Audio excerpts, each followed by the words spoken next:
बिस्मिल्लाहिर्रहमानिर्रहीम, अस्सलाम वालेकुम। मैं गौहर बट शास्ता के प्लेटफॉर्म से आपकी खिदमत में हाजिर हूँ। सबसे पहले दरख्वास्त है कि चैनल को सब्सक्राइब कर लें और बेल आइकन का बटन ज़रूर दबा दें ताकि आप तक मेरा वीलॉग बर वक्त पहुँच सके। खबर यह है कि तहरीक इंसाफ ने इमरान खान की क़यादत के अंदर मुल्क के अंदर एक खाना जंगी की कैफियत पैदा करने की बाकायदा साजिश तैयार कर ली है। ज़राए से मुझे ये बात पता चली है और मैं इसकी तफसीलात आपके सामने रखता हूँ, लेकिन उसका एक जो है ना नमूने के तौर पर जो कि मेरा ख्याल है कि इनको पुठा पड़ गया है, वो कल इन्होंने जो कोशिश की वहाँ पर नबी पाक सल्लल्लाहु अलैहि वसल्लम के मस्जिद नबवी रोज़ा अक़दस के करीब जो उन्होंने वाक़या किया, मैं ये समझता हूँ कि इस पर यानी डूब मरना चाहिए शर्म से इमरान खान को। वैसे उसमें शर्म होती तो ये वाक़या करता ही ना, फ्रैंकली। मैं इसलिए उन पर इल्ज़ाम दे रहा हूँ कि मैं अभी आपके सामने कुछ सबूत रखूँगा जिससे आपको पता चल जाएगा कि जो मैं बात कह रहा हूँ वो मैं क्यों कह रहा हूँ। मैं कोई ज़्यादा मजहबी आदमी नहीं हूँ, लेकिन मैं एक आम मुसलमान हूँ, मगर मैं सरकार दो आलम से बड़ा इश्क है और जो वहाँ पर हुआ है वो बड़ा एक संजीदा वाक़या है। मैं मतलब अपने जज्बात को काबू रखने की कोशिश कर रहा हूँ इस वक्त कि जो वहाँ पर किया गया है उस पर मुझे लगता नहीं है कि कोई मुसलमान, चाहे वो कलमा गोई क्यों ना हो, मेरे जैसा एक गुनाहगार मुसलमान भी इस पर कोई खामोश रह सकता है। अब मुझे उन लोगों की अक्लों पर हैरत हो रही है जो इस वाक़े के ऊपर मुख्तलिफ़ किस्म की रीजनिंग दे रहे हैं और वो ख़ुद को मुसलमान भी कहते हैं। मुझे समझ नहीं आता कि वो किस किस्म के मुसलमान हैं जो इस पर कोई रीजनिंग पेश कर रहे हैं। मैं आपको एक एक करके कुछ चीज़ें बताना चाहता हूँ। मैं समझता हूँ कि जज्बात की तरफ ना ही जाऊँ, थोड़ा सा मैं हक़ाइक़ पहले पेश कर दूँ आपके सामने। देखिए, एक शख्सियत वहाँ पर नज़र आई और उस शख्सियत का नाम है साहबज़ादा जहांगीर। ये साहबज़ादा जहांगीर जो है ये उस वाक़े के अंदर बाकायदा फुटेजेस में नज़र आ रहा है। अच्छा, अब वो साहबज़ादा जहांगीर एक रोज़ पहले लंदन से निकला है और उसके साथ अनिल मुसर्रत और दीगर का ग्रुप फ़ोटो भी वहाँ पर बनाया गया कि लंदन जा रहे हैं जनाब, मदीना मुनव्वरा जा रहे हैं। उसके बाद वहाँ पर जब ये मरीम औरंगज़ेब साहबा और ये शज़ैन बुगटी साहब जो हैं वो वहाँ पर आए, मतलब नबी पाक सल्लल्लाहु अलैहि वसल्लम के रोज़े पर अपनी हाज़िरी देने के लिए, तो वहाँ पर कोई 100 के करीब जो लोग हैं वो उन्होंने हंगामा शुरू कर दिया और ये साहब उनको लीड कर रहे थे। ठीक है। अच्छा, अब ये जो चोर के या डाकू के जो भी नारे लगाएं, यार पाकिस्तान में लगाएं ना, वहाँ पर इतनी मुकद्दस जगह के ऊपर आप इस तरह की हरकत करेंगे, जबकि रब ताला का हुक्म है कि नबी पाक सल्लल्लाहु अलैहि वसल्लम के पास जब आप हों तो आप अपनी आवाज़ों को नीचा रखें और ऊंची आवाज़ में मत बोलें और उनकी बारगाह में आप जो है ना बाअदब रहें। मतलब मैं सूरह हुजरात की जो आयत मुबारक है उसका आपको मैं एक ख़ुलासा जो है वो एक तशरीह या उसका एक्चुअल जो मफ़हूम है वो मैं आपके सामने पेश कर रहा हूँ। कमी बेशी अल्लाह पाक माफ़ करे। तो मैं कहना ये चाहता हूँ कि ये वहाँ पर जाकर भी इन्होंने ये हरकत की है और करवाई है बाकायदा प्लान करके। अच्छा, उसका एक और सबूत ये है कि शेख रशीद साहब की एक प्रेस कॉन्फ्रेंस थी जो उन्होंने एक रोज़ पहले शायद की और पेशावर के अंदर उन्होंने शायद ये प्रेस कॉन्फ्रेंस की थी। उस प्रेस कॉन्फ्रेंस का एक क्लिप है वो भी आप सुन लें और मैं उसके बाद जो है वो एक जो जियो ने एक टिकर चलाए थे वो भी आपके सामने चल रहे हैं। प्रेस कॉन्फ्रेंस में उन्होंने जो कहा था कि ये कल पाक धरती पे जाएंगे, मदीना मुनव्वरा और हरम पाक पे जाएंगे, तो जो इनके साथ होगा वो इनको पता चल जाएगा। ये आप जरा क्लिप एक दफा सुन लें। दरवाजे खोले जाएं और मक्का मदीना जो है वहां जाने से चोरी जो है वो क्या समझते हैं कि मक्का मदीने वाले लोग देखें इनके साथ कल क्या करेंगे। कल इनके साथ हरम में ये डर गए। आपने सुन लिया, ये शेख रशीद हैं, ये साबिक वफाकी वज़ीर दाखिला हैं और इमरान खान के बड़े करीबी हैं और ये वो शख्सियत हैं जो कहते हैं कि ख़त्म नबूवत की ये सबसे बड़े अपने आप को अलमबरदार कहते हैं और ये नबी पाक सल्लल्लाहु अलैहि वसल्लम की ज़ात अक़दस के हवाले से बड़ा इन्होंने क्लेम करते हैं। ये काम किया नहीं किया मुझे नहीं पता, लेकिन क्लेम बड़ा करते हैं कि जनाब हमने ख़त्म नबूवत के लिए इन्होंने बहुत काम किया। तो हरकतें इनकी ये हैं जो आपके सामने आ रही हैं। अच्छा, फिर ये मैं आपसे अर्ज़ करूँ कि एक हैं अपना साहब, उनका मतलब चले शीरी मज़ारी साहबा का भी मैं आपको बता देता हूँ। शीरी मज़ारी साहबा ने एक ट्वीट किया और ट्वीट में उन्होंने कहा जी कि अमेरिका की जो ताउन से, यानी उसके ट्वीट का जो मैं आपको मतलब है वो बता रहा हूँ कि अमेरिका के ताउन से जो रजीम चेंज आया और फिर उसके बाद ये इम्पोर्टेड हुकूमत आई, तो जब वहाँ पर मदीना मुनव्वरा में गए और वहाँ पर जिस तरीके से उनको चोर के नारे लगे, तो ये जहाँ भी जाएंगे लोग इनको इसी तरह से इनका इस्तकबाल करेंगे। तो एक और ट्वीट है वो फवाद चौधरी साहब ने किया, उन्होंने कहा जी कि अभी ये हुकूमत में है और फिर उसके बाद इनका ये हाल है, जब ये हुकूमत से लोग इनको घसीट कर निकाल लेंगे फिर इनका क्या हाल होगा।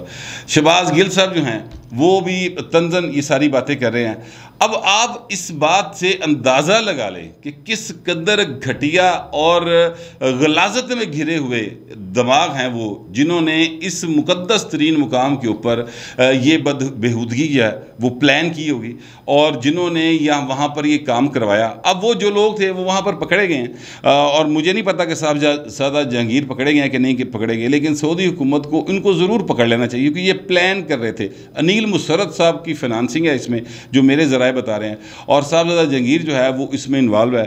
मैं आपसे अर्ज़ ये करना चाहता हूँ कि ये इस फितने को बाकायदा तौर पर अब आहनी हाथों से निमटने की ज़रूरत है। पाकिस्तान के अंदर जो जज्बात हैं मजहबी वो बहुत ज़्यादा इस वक्त अरूज पर हैं, बल्कि पूरी दुनिया में अरूज पर होंगे। हर मुसलमान जो है उसका दिल दुखा होगा और जो मुनाफिक है वो हंस रहा होगा। भाई मैं सच्ची बात है, मैं इस वक्त जो है ना वो उन चीज़ों से बालातर होकर बात कर रहा हूँ जो मैं अक्सर पॉलिटिकल मामले के ऊपर बात करते वक्त जो है ना मलहूज़े खातिर रखता हूँ। मुनाफिक ही होगा जो ख़ुद को मुसलमान भी कहता हो और इस वाक़े के ऊपर जो है वो रीजनिंग पेश करता हो, वो मुनाफिक हो सकता है, वो मुसलमान नहीं हो सकता मेरी नज़र में। पता नहीं, अब मैं फतवा नहीं दे सकता, मैं कोई मुफ्ती नहीं हूँ, लेकिन मैं अपने जो दिल की आवाज़ है, जो मेरे दिमाग कहता है, जो मेरे अंदर की बात है ना, वो मैं आप तक पहुँचा रहा हूँ। मेरा ये बात करने का मकसद हरगिज़ ये नहीं है कि अफरा तफरी फैले, और क्योंकि इससे तो मुनाफिकीन का जो एजेंडा है वो कामयाब होगा। मैं सिर्फ इनको एक्सपोज करने की कोशिश कर रहा हूँ। मैं हरगिज़ नहीं चाहता कि कोई शख्स कानून को हाथ में ले और अपने तौर पर वो जो है ना मतलब इंसाफ करने की कोशिश करे, क्योंकि इंसाफ करना बाहर रियासतों का काम होता है और अदालतें जो हैं इसके लिए मार्ज़ वजूद में लाई गई होती हैं, तो वो करेंगी इंसाफ। लेकिन मैं सिर्फ ये कहना चाहता हूँ कि जिस तरीके से इन्होंने ये हरकत की है, इस पर जो लोग भी रीजनिंग पेश कर रहे हैं उनके चेहरे पहचान लीजिए, उनके किरदार और अमल को आप एक नज़र में इन ट्वीट्स के बाद देखेंगे तो आपको क्लियर हो जाएगा। अब फ़िरौन के घर में मूसा पैदा होता है जी। शीरी मज़ारी साहबा के घर में एक बेटी पैदा हुई है जिसका नाम ईमान मज़ारी है। मुझे उस बच्ची पर बहुत ज़्यादा जो है ना एक यूँ कह लें कि मुझे खुशी होती है उसकी ट्वीट्स देखकर।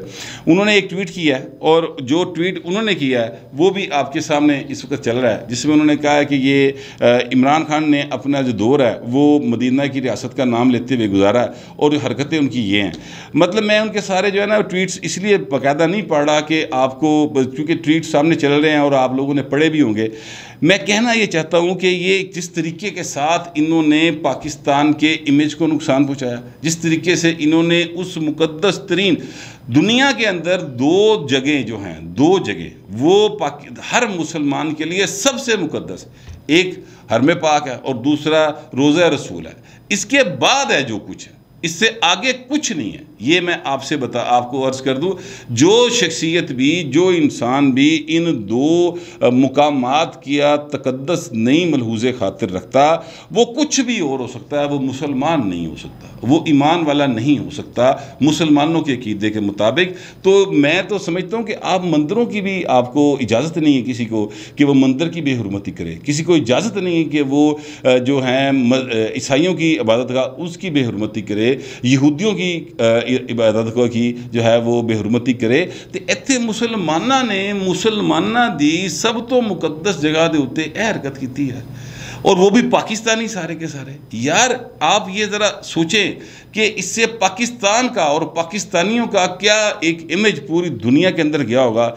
यहूदियों को साजिश करने की लोड़ है बहू जी फिर, या ईसाइयों को जो बात करते हैं लोग, जो मजहबी हवाले से दुनिया को तकसीम करते हैं, किसी को क्या ज़रूरत है? असी आप ही काफ़ी हैं एक दूजे को मार ली। वैसे आपस की बात है, जो हालात हमने पैदा कर दी हैं इसमें किसी को साजिश की ज़रूरत नहीं है। लेकिन चूँकि डॉक्टर इसरार अहमद साहब ने और वो जो साबिक़ गवर्नर थे हकीम सईद साहब, अल्लाह ताला उन दोनों को गरीक़ रहमत फरमाए, उन्होंने जो बातें की थी वो बैन ही बिल्कुल जो है वो पूरी हो रही हैं और इमरान खान उन सारी चीज़ों का मंबा बना हुआ है। इसलिए लगता यही है कि पाए ना काम उधरों शुरू है यहूदियों के पास हो, और यहाँ पर उन्होंने एक शख्सियत पकड़ी है और उसके ज़रिए वो सारा फ़ैन क्लब बना के तो उसको पहले हम पे मुसल्लत किया और उसके बाद चीज़ों को वो इस तरह से डील कर रहे हैं। मैं आपसे अर्ज़ करूँ कि ये जो है अपना कल कोसार मार्केट में एक वाक़या हुआ है, मैं उसकी भी मजम्मत करता हूँ, मैं उस वाक़े को अप्रिशिएट नहीं करता। एजाज चौधरी सेनेटर हैं और कासिम सूरी जो साबिक डिप्टी स्पीकर हैं, आइन उन्होंने तोड़ा कासिम सूरी साहब ने, वो अपनी जगह पे है, वो अदालत तय करेगी, वो हुकूमत तय करेगी कि उनको क्या सज़ा होनी चाहिए क्या नहीं होनी चाहिए। लेकिन इन दोनों शख्सियात के ऊपर कल जो हमला हुआ रात को सहरी के टाइम हुआ, उस हमले से एक चीज़ तो वाज़ेह है कि जनाब अब लोग जो हैं वो इस हद तक आ गए इन वाक़यात के बाद कि यार इन्होंने जिथे लबड़ इन्होंने मारो। अच्छा, मैं आपसे अर्ज़ करूँ कि जो भी नून लीग के लोग हैं, ये वैसे जमहूरी वतन पार्टी के शाहजैन बुगटी साहब की पार्टी के लोग थे जिन्होंने ये किया था, या मतलब जो भी दीगर सियासी जमातों के लोग हैं, मैं उनसे ये कहूँगा कि वो इस किस्म की कार्रवाई का हिस्सा ना बने, क्योंकि यही तो इमरान खान चाहता है। गली गली महल्ले महल्ले लड़ाई कराने की यही तो साजिश है। वो साजिश भी है, वो मुझे ज़राए से जो पता चली थी वो मैं आपके सामने रखने लगा हूँ।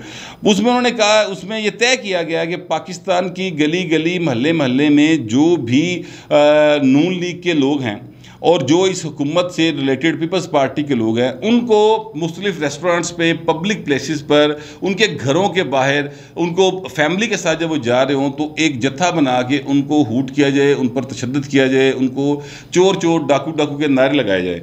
ये रवैया जो है अख्तियार करने की बाकायदा हदायत की गई हैं।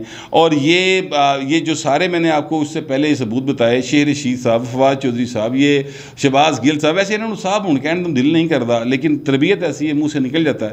ये सारे लोग जो हैं, ये उनकी ट्वीट्स जो हैं, उनकी बातें जो हैं, इस बात की गवाही देती है। एक और फुटेज जो है वो भी शेर रशीद साहब की बड़ी वायरल हुई है।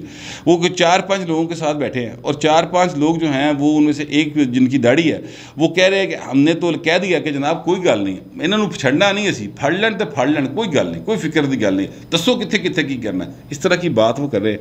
मैं ये अर्ज़ करूँ कि इस तरह की सूरत हाल इमरान खान इसलिए बनाना चाहते हैं कि जनाब उन्होंने रखा हुआ है जी कि अमेरिका जो है वो उसने मुझे रजीम चेंज किया है और अब अमेरिका के ख़िलाफ़ एक पूरा सेंटिमेंट पाकिस्तान के अंदर मौजूद है, इसमें कोई शुबे की बात नहीं। तालिबान सारे एंटी अमेरिकन, अगरचे उनके वड्डे उन्होंने तो पैसे लेंदे ने, ठीक है, लेकिन वो जो नीचे वाला कारकुन होता है उस बेचारे को तो नहीं पता होता, ठीक है। फिर जो एक और कम्युनिटी है, मैं उनका नाम इसलिए नहीं लेता, मतलब ईरान से रिलेटेड है, चले मैं इशारतन कह देता हूँ, ठीक है, वो भी एंटी अमेरिकन है। अब ये सारे जो मिलकर पाकिस्तान के अंदर एक फसाद की फ़ज़ा इमरान खान की क़यादत में पैदा कर रहे हैं। मतलब गुस्सा किसे दा है, ठीक है, तो कट किसी और जगह रहे हैं, इससे पाकिस्तान की बर्बादी होगी, तबाही होगी। मैं ये समझता हूँ कि शेर रशीद साहब की जो ये इतराफ़ी प्रेस कॉन्फ्रेंस ना कि जाएंगे, यानी इतराफ़ ही है ना, पहले मुखबरी दे रहे हैं ना भरा, उन्होंने आदत है ना मुखबरी करने की, उन्हें मुखबरी कर दी, क्या होने लगा जी, वो शहबाज शरीफ ने सीरियस नहीं लेता तो लिहाजा वाक़या हो गया।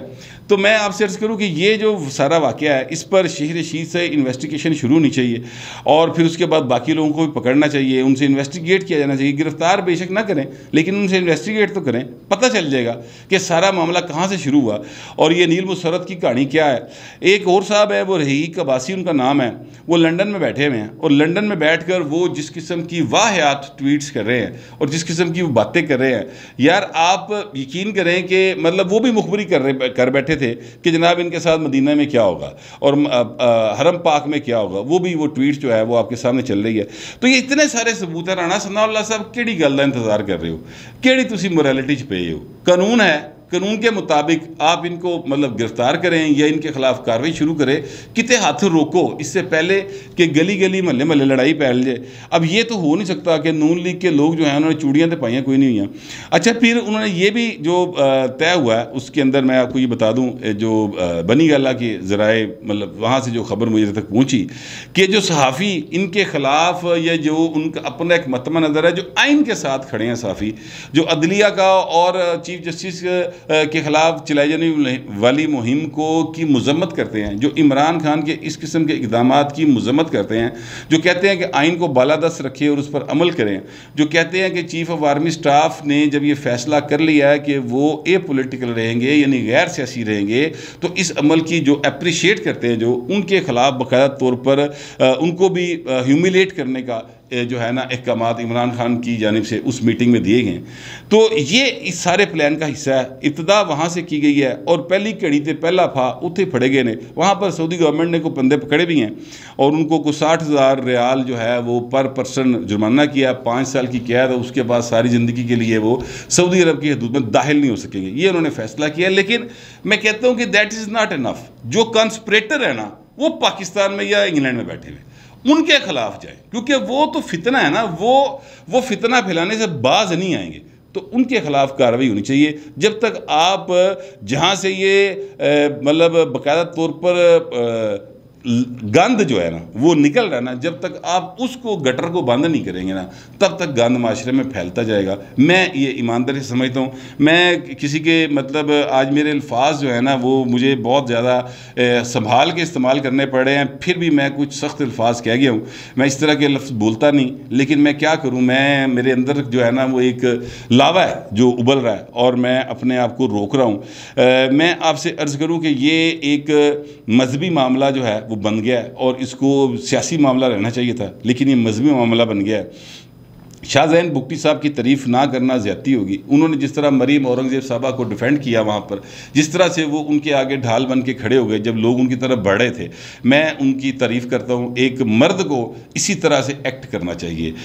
कोई खातून आपके सामने हो, कोई मजलूम आपके सामने हो, कोई एक बेबस बेकस इंसान आपके सामने हो और जो लोग जत्था उनके उसके ख़िलाफ़ ये सारा कुछ कर रहे हों और आप वहाँ पर सेहतमंद हट्टे कट्टे साथ वहाँ पे खड़े हों और आप उसको रोकने की कोशिश ना करें, तो फिर पाए ना मर्द नहीं है। मर्दानगी इसी चीज़ का नाम है कि वो आप जुल्म के ख़िलाफ़ खड़े हो जाए। बाकी मतलब जिनसी तौर पे मर्द और जिनसी तौर पे औरत होना तो अल्लाह ताला की मतलब मर्ज़ी है ना, जो मर्ज़ी बना देवे। मर्दानगी मेरी नज़र में यही होती है कि आप जुल्म के ख़िलाफ़ खड़े हो जाए। तो जिस तरीके से वो खड़े हुए हैं उस पर मैं उनको अप्रिशिएट करता हूँ। और मरीम औरंगज़ेब साहबा ने जो बयान बाद में जारी किया उस पर भी मरीम औरंगज़ेब साहबा का मैं बड़ा मतलब मुझे तो एक दफ़ा फिर इंस्पायर किया उस खातून ने कि उन्होंने कहा कि मैंने उनके लिए कोई उनको बद्दुआ नहीं दी बल्कि उनके लिए हदायत की दुआ की कि अल्लाह ताला इनको हदायत दे दे तो अमन कायम हो जाए। और यही मेरा ख्याल है कि एक मुसलमान को करना चाहिए। मैं भी यही दुआ करता हूँ। आप सबसे भी गुजारिश यही है कि जज्बात को काबू में रखें और दुआ करें अल्लाह ताला से कि अल्लाह ताला इस फितने को हदायत दे दे और इनके दिमागों में अकल भर दे, ताकि ये पाकिस्तान ही नहीं दुनिया भर में जो जहाँ जहाँ मुसलमान हैं या जहाँ जहाँ पाकिस्तानी बसते हैं उनके लिए सुकून के लम्हात जो है ना वो मिल सके उनको। मैं इसी दुआ के साथ इजाज़त चाहता हूँ। फिर वक्त इतना ही, मिलते अगले व्लॉग।